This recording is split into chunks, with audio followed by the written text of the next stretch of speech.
daffodils, they're bright, they're cheerful, and every spring they pop up all over the place, on roadsides, in parks, and in your garden. But behind these little yellow flowers is a surprisingly complicated story, one that involves toxic chemistry and even a potential cure for Alzheimer's. Most people assume daffodils have always been part of the British landscape, but they actually didn't start here. The wild ancestors of daffodils, Narcissus, come from the Iberian Peninsula, what we now call Spain and Portugal. They also grew in parts of North Africa and the Mediterranean. Unlike the neat trim varieties you see in gardens, wild daffodils are smaller, often paler, and prefer rocky, mountainous terrain.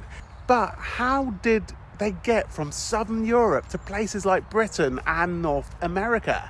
First people to deliberately spread daffodils were the Romans. They believed the sap of daffodils had healing properties, though as we now know it's actually toxic.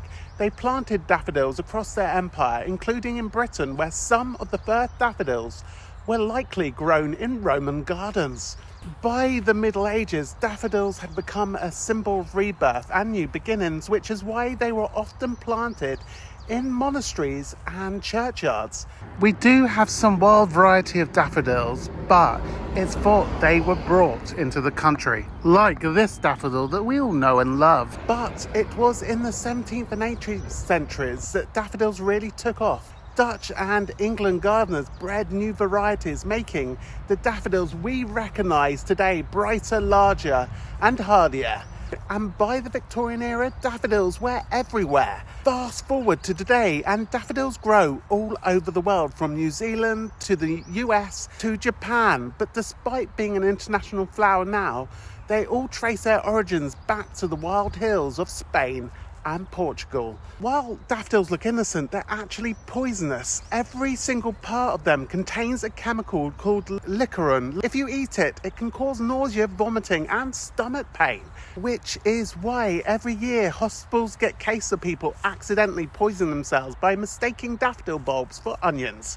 And if you think that's bad, florists can even get daffodil itch, a rash caused by the plant sap.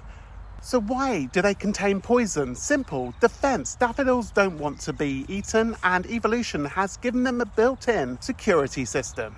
Now, despite being toxic, there's a source of glanantamin, a compound found in the bulbs that can help with memory loss and cognitive function. Today, it's being used in medical research to treat Alzheimer's disease. And in some places like Wales, farmers are actually growing daffodils, not for decoration, but for medicine. They're farming them at high altitudes because daffodils grown at high elevations produce more galantamine. But before they were grown for medicine, daffodils were big business in another way. Flowers. The UK grows millions of daffodils every year, with Cornwall and Lincolnshire leading the charge. In fact, daffodils are one of the UK's biggest flower exports. They're shipped all over the world, often just in time for Mother's Day.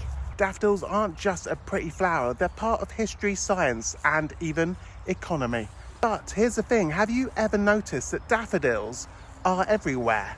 More than most wildflowers. That's because most of the daffodils you see aren't wild. They were planted sometimes decades ago, and they're tough. Unlike other flowers, they don't need much care. They come back year after year, sometimes even in places where no one remembers planting them. Which means in some cases you're looking at accidental time capsules, flowers that have outlived the people who originally planted them. So the next time you see a daffodil, remember it's not just a flower, it's a poisonous plant. It's a symbol of hope, and it might even be a message from the past growing long after its gardener is gone. And all of that from a simple yellow flower by the side of the road. Thanks for watching, and I'll see you again soon. Thanks, why not watch this next? Thanks for being here, and see you soon.